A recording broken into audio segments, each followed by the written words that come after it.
আজ ছিল উল্টো রথ। দোকানে গিয়ে ফার্স্টে ক্যাডবেরির ফ্রিজটা গোছাচ্ছিলাম, সেই টাইমে পাশ দিয়ে একটা রথ চলে যায়। রথের সাথে যারা যাচ্ছিল তারা আমাদেরকে প্রসাদও দিয়ে যায়। এরপর দোকানে এক পুরনো কাস্টমার আসেন যিনি অ্যাকচুয়ালি বই লেখেন। তো তিনি এসে বলেন এটা বইয়ের ফ্রন্ট পেজ হবে, তো এটা আমাকে যতটা বেটার কোয়ালিটি হয় করে দেখাও, আমি দেখতে চাইছি ফ্রন্ট পেজটা কেমন আসে। তো এটা আমি ওনাকে ফটো পেপারে বেস্ট কোয়ালিটিতে প্রিন্ট করে দিই অ্যান্ড ওটা ওনার খুব পছন্দও হয়।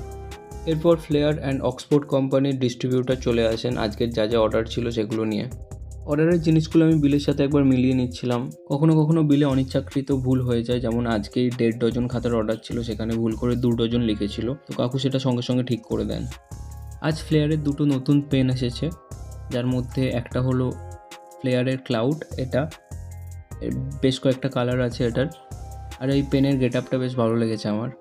আর একটা হলো এই পেনটা ফ্লেয়ারের নতুন ক্লিক পেন, যেটার এমআরপি 10 টাকা। অনেক দিন ধরেই কাস্টমার 10 টাকার মধ্যে একটা ক্লিক পেন চাইছিল। স্কুল স্টেশনারি রিলেটেড আরও এরকম ভিডিও দেখার জন্য চ্যানেলটাকে সাবস্ক্রাইব করো। ভিডিওটা ভালো লাগলে একটা লাইক করো। দেখা হচ্ছে পরের ভিডিওতে। টাটা।